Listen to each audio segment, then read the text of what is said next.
오늘 본 이사야 55장은 하나님께서 그의 백성들을 구원하시며 만족해 하시며 승리케 할 것을 약속하는 귀한 본문입니다. 12절에 보듯이 너희는 기쁨으로 나아가며 평안의 인도함을 받을 것이요 산들과 언덕들이 너희 앞에서 노래를 바라고 들의 모든 나무가 손뼉을 칠 것이며 잣나무는 가시나무를 대신하여 나며 화석류는 찔레를 대신하여 날 것이라. 이것이 여호와의 기념이 되며 영영한 표징이 되어 끊어지지 아니하리라. 놀라운 구원과 승리와 영광을 이스라엘에게, 신약 시대로 얘기하면 우리 기독교인들에게 하고 있습니다. 성경의 이런 하나님의 약속들은 예외 없이 오늘 본문을 시작하는 데와 같이 목마른 자들아 물러나오라, 돈 없는 자도 오라, 이렇게 초청이 되죠. 5절에 보듯이 너희는 여호와를 만날 만한 때에 찾으라, 가까이 계실 때 그를 부르라. 악인은 그의 길을, 불의한 자는 그의 생각을 버리고 여호와께로 돌아오라. 그리하면 그가 긍휼히 여기시리라. 우리 하나님께로 돌아오라. 그가 너그럽게 용서하시리라. 이렇게 되어 있습니다. 어려울 것이 없죠. 잘못된 것을 회개하고 아버지 앞에 나오면 받아주시고 고쳐주시고 복 주신다는 우리 잘 아는 기독교 신앙의 중요한 내용입니다. 그러나 이런 우리가 아는 것으로는 오늘 본문이 앞뒤가 잘 연결이 되지 않습니다. 목마른 자들을 부르고 그 악인의 길을, 못난 생각을 버려야 되는 이런 회개의 초청, 또 구원의 초청은 그 설명이 8절에 보듯이 이는 내 생각이 너희의 생각과 다르며 내 길은 너희의 길과 다름이니라. 이는 하늘이 땅보다 높음같이 내 길은 너희의 길보다 높으며 내 생각은 너희의 생각보다 높으니라. 이렇게 연결되는 것은 우리가 쉽게 생각하는 회개, 결심, 각오 같은 것들로 이렇게 어떤 결단이나 어떤 선택 같은 것보다는 더 큰 내용임을 암시하고 있습니다. 지금 이 내용은 당연히 그 역사적 배경이 바벨론의 포로로 잡혀간 유대인들을 향한 그 하나님의 약속이며 권면입니다. 이 역사적 배경을 이해하면 우리가 오늘 본문에 있는 말들, 목마른 자들아 물러나오라, 돈 없는 자도 오라 라는 초청이나 너희는 여호와를 만날 만할 때 찾으라, 가까이 계실 때 부르라, 악인은 그 길을, 불의한 자는 그의 생각을 버리고 여호와께로 돌아오라, 이런 말씀들이 사실 만만치가 않습니다. 왜냐하면 그러려면 바벨론 포로 전에 했어야죠. 이미 파셨잖아요. 그러니까 40장부터 시작된 이 55장까지 이르는 내용은 사실 무엇이었냐 하면 망한 이스라엘, 유다를 향하여 회복을 약속하는 대목이거든요. 너희는 위로하라, 내 백성을 위로하라. 내 백성은 그 벌을 배나 받았느니라. 이젠 족하다. 내가 너희를 구원하겠다. 어찌 내가 너희를 놓겠느냐.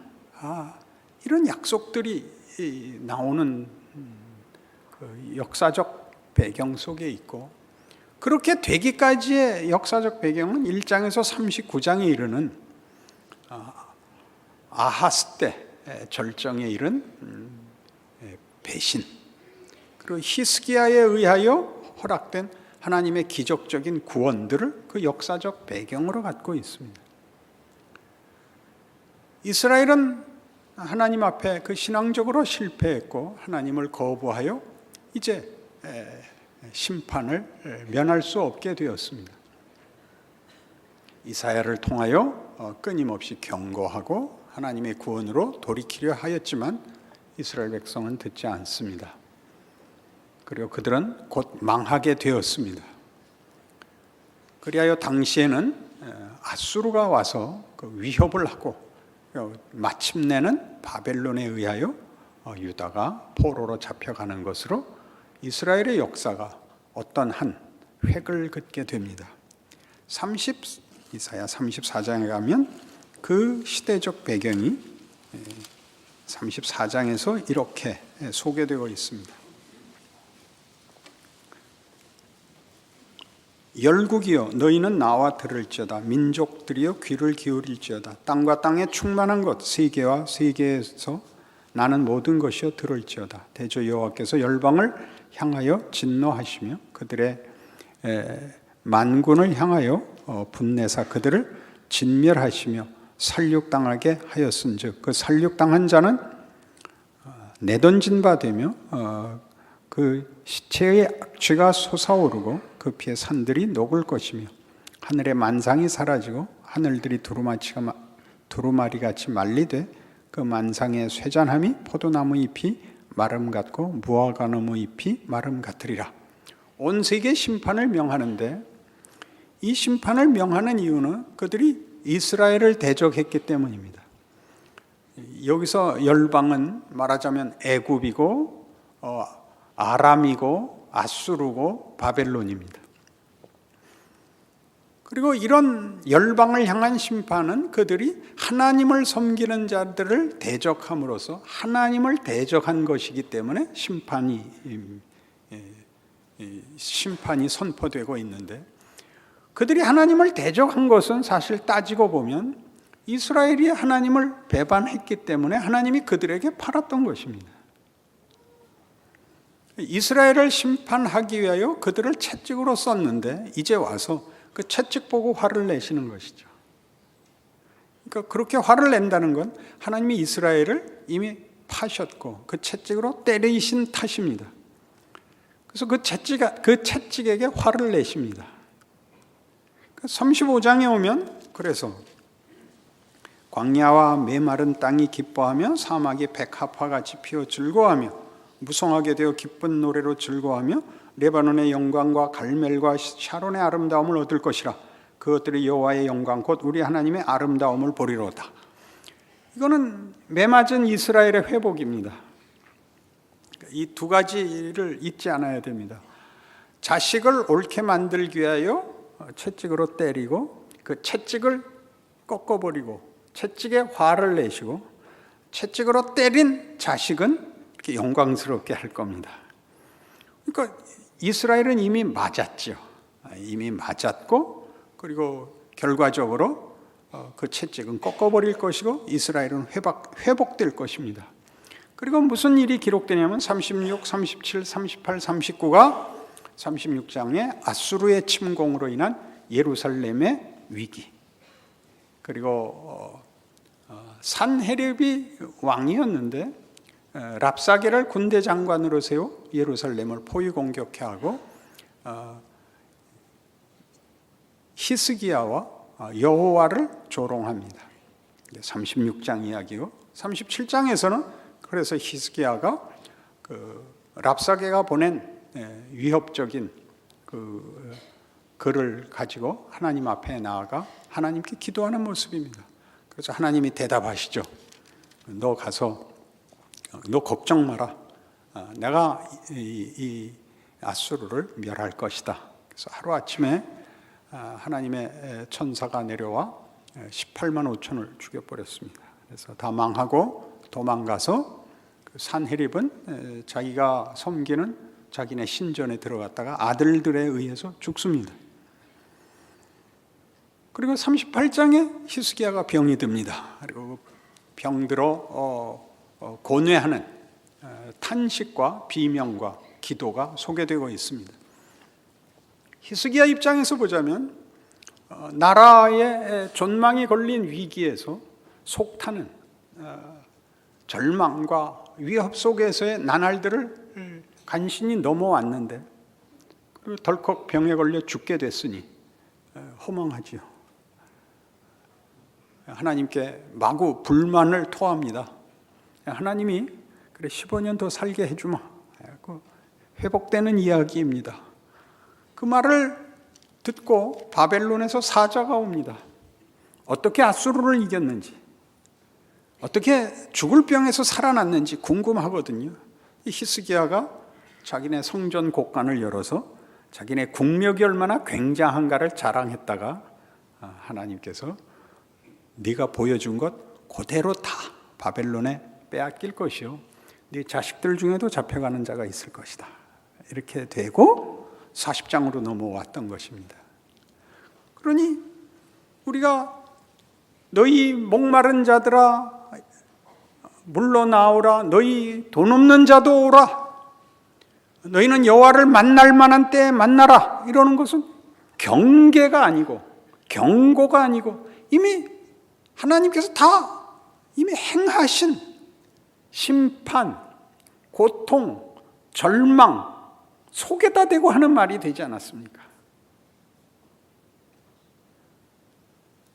돌아오면 이 심판을 면하게 해주겠다, 회개하면 재앙이 없게 해주겠다가 아니라 이미 실컷 받았는데요, 뭐 새삼스럽게 이제 와서 이렇게 말씀드리는 의미를 여러분들이 아실 겁니다.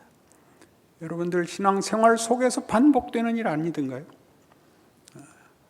그 경고가 나오려면 아직 벌을 받기 전이어야 되는 거 아닙니까? 벌을 받고 있으면 그때는 뭐가 선택의 여지가 뭐가 있는 걸까요? 그게 오늘 본문이 요구하는 질문인 것입니다. 하나님의 생각은 달라서 하늘이 비에서 내리면 안 되죠. 비가 하늘에서 내려서 본문으로 돌아오셔서 8절부터 다시 보죠. 이는 내 생각이 너희의 생각과 다르며 내 길은 너희의 길과 다름이니라. 여호와의 말씀이니라. 이는 하늘이 땅보다 높음같이 내 길은 너희의 길보다 높으며 내 생각은 너희의 생각보다 높음이니라. 이는 비와 눈이 하늘로부터 내려서 그리로 되돌아가지 아니하고 땅을 적셔서 소출이 나게 하며 싹이 나게 하여 파종하는 자에게는 종자를 주며 먹는 자에게는 양식을 줌과 같이 내 입에서 나가는 말도 이와 같이 헛되이 내게로 되돌아오지 아니하고 나의 기뻐하는 뜻을 이루며 내가 보낸 일에 형통함이니라. 그러니 잠깐 여기서 이미 이루어진 심판은 무엇이며 그 심판은 결국 하나님께서 그의 백성을 완성시키기 위하여 하신 심판이 되며 그 심판이 마지막이 아니며 너 말 안 들으면 때리겠다 에서의 경고가 아니며 때린 것이 결과를 만드는 것이며 그래서 그 때린 자들을 꺾으실 것이며 하나님의 심판은 그것이 최종적 운명이 아니라 그 다음에 나오는 그것을 넘어서서 나오는 기쁨과 평안과 손뼉치는 명예로까지 갈 것이라고 얘기합니다. 그러니까 우리가 생각하는 것보다 이제 하나님이 행하시는 심판, 우리가 볼 때 이제는 끝났다고 생각하는 시점이 끝이 아니라는 얘기가 됩니다. 다시 얘기하면 자 어떻게 할래를 묻는 것은 잘잘못에 관하여 묻는 때가 아니라 잘못이 이루어지고 잘못에 대한 심판이 떨어진 시점에서 다시 어떻게 할래가 우리에게 질문으로 찾아온다는 사실이죠. 잘못했으니 이제 돌아서라. 간단치 않습니다. 그렇게 승리와 영광을 주실 것이면 그 전에 주실 수 있어야 맞습니다. 본문의 중요한 질문과 이해는 그 심판이, 그 포로됨이, 그 수치가, 그 절망이 일을 하고 있다. 내 생각은 너희 생각과 다르다. 하늘에서 비가 내려서 다시 올라가는 게 아니라 땅을 적시어 소출을 주는 것과 같다. 라는 대목에서 우리가 반복적으로 경험하는 실패와 절망과 후회와 자책이 일을 하고 있는 하나님의 방법이다라는 데까지 여러분의 마음을, 신앙을 깊이셔야 되는 것입니다. 이건 아멘이죠. 그렇죠? 그 전에 올바른 결정을 하는 사람은 없습니다. 그건 다 구랍니다. 이미 심판은 내려져 있고 절망이죠. 망했지요. 근데 그게 아직 최종적 자리도 아니고 기회가 지나간 자리가 아니라는 것이죠. 그럴 뿐만 아니라 한 번 더 기회를 주는 정도가 아니라 그게 일을 하고 있다는 거죠. 자, 이 일을 하고 있다는 걸 보십시다. 구약에서 중요한 하나님의 자신에 대한 설명, 하나님이 당신을 설명하는 설명은 이게 제일 많습니다. 나는 너희 조상의 하나님이니 아브라함의 하나님, 이삭의 하나님, 야곱의 하나님이니라. 그럼 이 세 사람을 잘 기억해 보시면 이 사람들이 영광되고 영웅적이고 신화적으로 살지 않았습니다. 잘 아시지 않습니까? 왜 하나님은 아브라함의 하나님, 이삭의 하나님, 야곱의 하나님이라는 이름으로 당신을 소개하기를 좋아하셔서 구약 내내 이 이야기일까요? 왜 구약 내내? 아브라함을 생각해 보십시오. 아브라함은 믿음의 조상입니다. 하나님이 그를 갈대아 우르에서 불러내요. 팔레스타인 땅에 가서 살게 합니다. 나그네가 되죠. 그는 장막에 거합니다. 장막이라면 잘 못 알아듣더라고요. 텐트 생활을 합니다. 그러니까 집이 없습니다.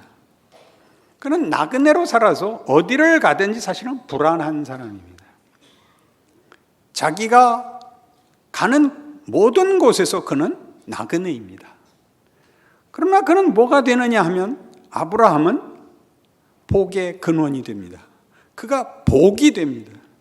그가 복이 됐다는 건 놀랍게도 이런 말씀으로 연결된 표현에 더 적절히 숨어 있습니다. 너를 축복하는 자에게는 내가 복을 내리고 너를 저주하는 자에게는 내가 저주하리니 땅의 모든 족속이 너를 인하여 복을 얻을 것이니라입니다. 뭐 하고 있는데요? 나그네로 살고 있는데 답답한 인생, 아무것도 확실치 않은 근거와 안심을 확보할 수 없는 인생을 살고 있는 그것이 복을 담고 있는 것이랍니다.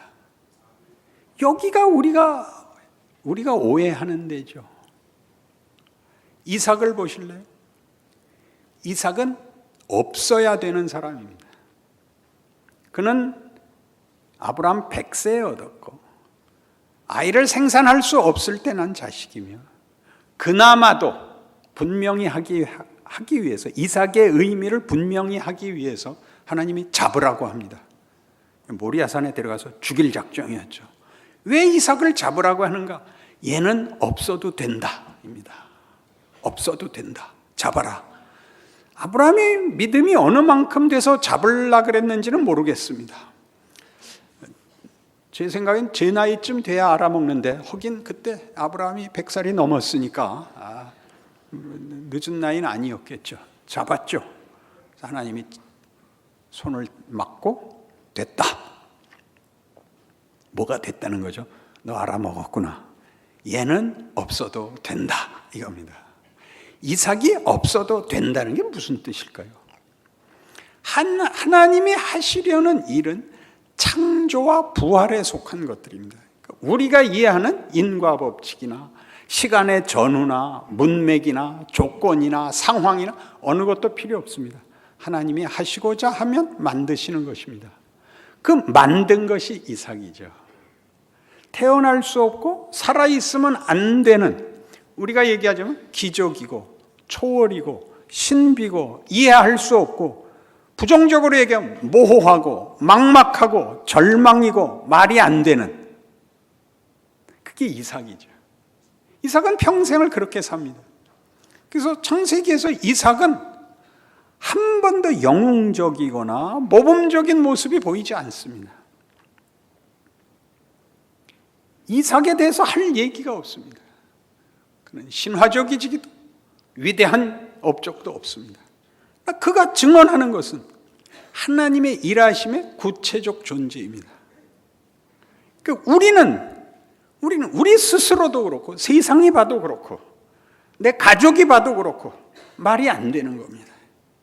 말이 안 되는데, 근데 하나님이 여기다 채우신다는데, 하나님이 채우신다는데 여러분이 이렇게 닫고, 그건 말이 안 됩니다. 나는 불안합니다. 받을 능력이 없습니다. 생길 리가 없습니다. 바보 같은 놈. 이게 성경이 하고 싶은 얘기입니다. 그럼 아무것도 안 해도 됩니까? 여기에서 여러분들이 오해를 하죠. 아무래도 괜찮습니까가 게을러지고 거부하고 마음대로 하는 것으로 오해되고 있죠. 내가 생산하지 못해도 되고 내가 쌓아놓지 않아도 되는, 하나님만이 만드시는 것으로 내 존재에, 내 인생에, 나라는 이름에 하나님이 마음껏 채우신다고 이삭이 증언하는 것입니다. 야곱은 어떻게 된 거죠? 야곱은 자기 마음대로 산 사람입니다. 그는 장자권도 빼앗아가고 외삼촌 속이고 재산도 늘리고 결국 고향으로 돌아올 수밖에 없게 되었는데 사방에 적들만 남았거든요. 자기를 위하여 살기 위해서 모든 사람과 적이 됐습니다. 그는 고향으로 돌아올 수밖에 없는데 형이 기다리고 있습니다. 죽이려고 기다리고 있습니다. 야복나루 사건 창세기 32장이 되죠. 그러나 하나님은 야곱에게 복을 주시겠다고 28장에서 약속하십니다. 베델 사건입니다. 그리고 그 20년 동안의 방황, 고집, 자기 주장이 고스란히 허락됩니다. 그리고 돌아와 하나님의 사자와 씨름하게 됩니다. 야곱이 하는 씨름이 아니라 하나님이 거는 씨름입니다. 그는 항복하지 않습니다. 어디서 항복하게 되죠? 야곱의 변화는 어디서 일어나죠? 죽음입니다. 여호와의 사자가 그를 치고, 이게 뭔지를 압니다. 죽음을 이기지 못하는 것은 가치 있는 것이 없다 라는 마지막 이 경고 앞에서 그가 가진 모든 것, 그가 고집하고 그가 놓지 않으려고 하는 모든 것을 놓고 이 죽음을 넘어서는 것을 주십시오 라고 고백하는 자리가 야복나루 사건입니다. 그 야곱에게서 하나님이 뭘 보였죠? 죽음을 보였죠. 죽음을 보였다는 것은 여러분 이렇게 쉽게 생각하시면 안 됩니다. 죽음을 면하는 길을 보이거나 죽음이 필요 없는 해결책을 보였다는 의미가 아닙니다. 죽음을 넘어서게 하는데, 죽음을 넘어섰다는 것은 예수 그리스도에게서 너무나 분명하게 일어납니다.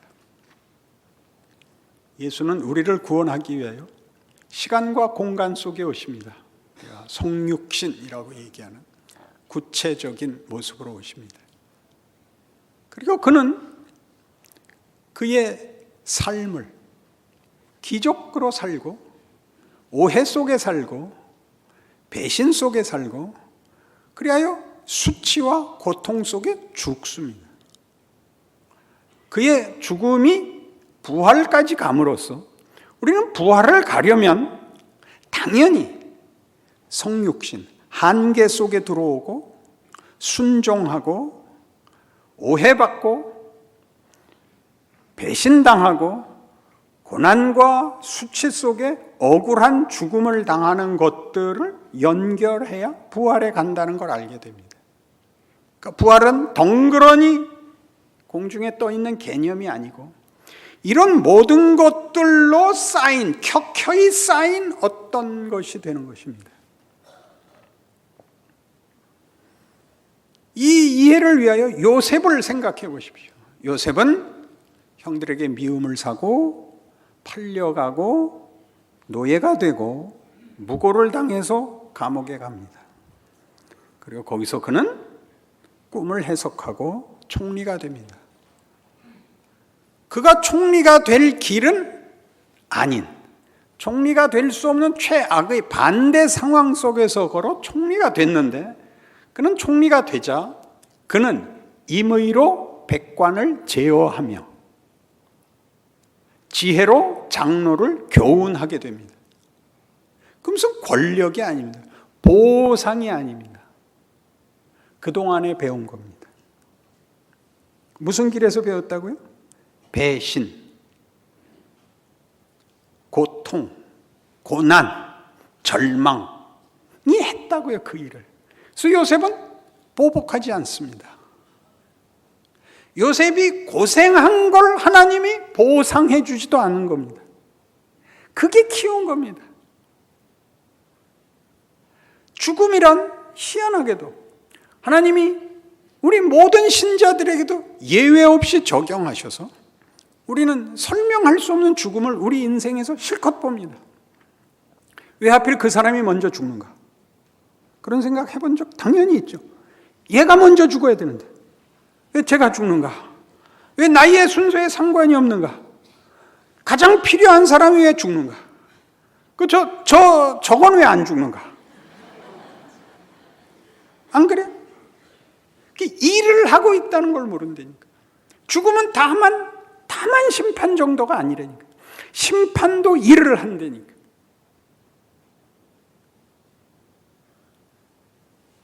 요한복음 14장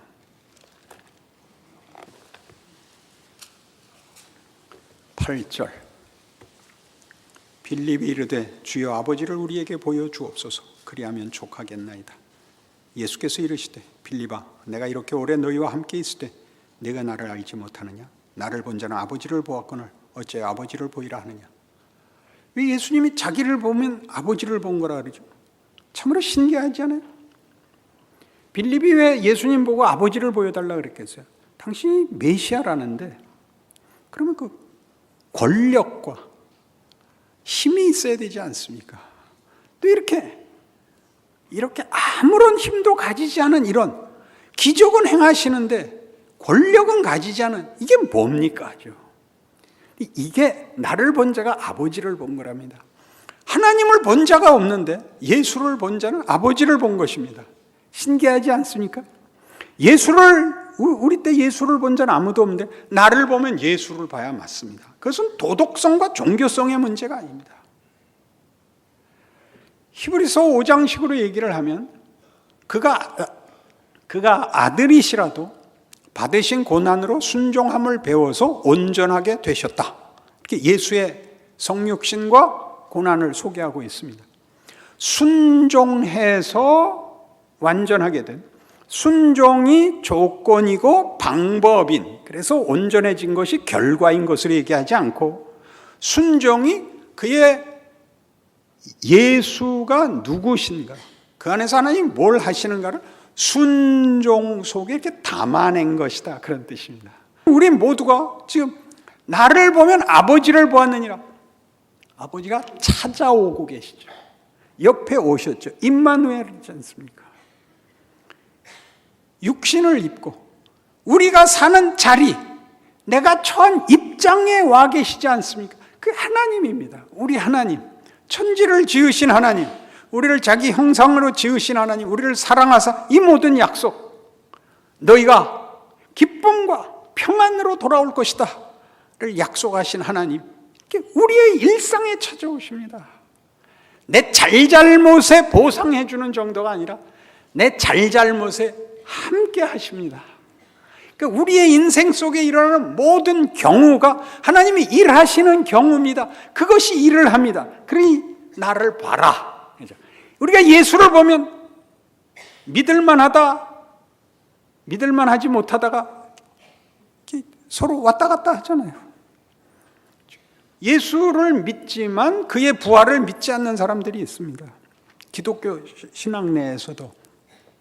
왜냐? 부활했으면 왜 제자들에게만 보였냐? 빌라도에게 보여줘야 됐지 않냐? 이렇게 말을 합니다. 우리는 왜 여기 앉아있죠? 우린 본 겁니다.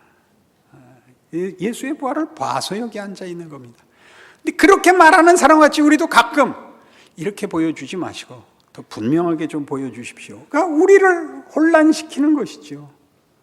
그게 아버지십니다. 그렇게 잘한 자에게 상 주기 위하여, 그래서 그렇지 않은 자를 벌 주기 위하여 오시는 하나님이 아니라 우리의 처지에 그분의 영광을 담기 위하여 우리에게 시간과 경우와 선택과 자유를 주신 하나님으로 하나님은 당신을 우리에게 내어 맡기십니다. 우리의 인생이지요. 그러니 이렇게 얘기합니다. 12절 내가 진실로 진실로 너희에게 이르노니 나를 믿는 자는 내가 하는 일을 그도 할 것이요. 예수님이 한 일을 한대요. 평범하고 한심하게 사는 겁니다. 기대만 하지 못하게 사는 인생 말입니다. 예수님이 기대만 못했죠. 메시아라는데 우리 모두 그게 억울한 거 아닙니까? 그렇죠? 나를 믿는 자는 내가 하는 일을 그도 할 것이요 또한 그보다 큰 일도 하리라입니다. 그보다 큰 일은 뭘까요? 더 고생하는 걸까요? 잘 모르겠습니다. 예수님보다 더 고생을 할 수는 없을 것 같습니다. 그건 아니고 보다 좀 나은 걸 겁니다. 그리고 이렇게 약속하죠. 너희가 내 이름으로 무엇을 구하든지 내가 행하리니 이는 아버지로 하여금 아들로 말미암아 영광을 받으시게 하려 함이라. 예수의 이름으로 구한다는 것은 무슨 주문에 이렇게 인증을 해주는 것이 아닙니다. 예수를 보내신 하나님, 예수로 일하신 하나님, 우리의 인생 속에 일하고 계시는 하나님, 메시아의 길을 잇게 하는 하나님, 내 처지, 내 실력, 경우를 다 받아준다 라는 약속이죠.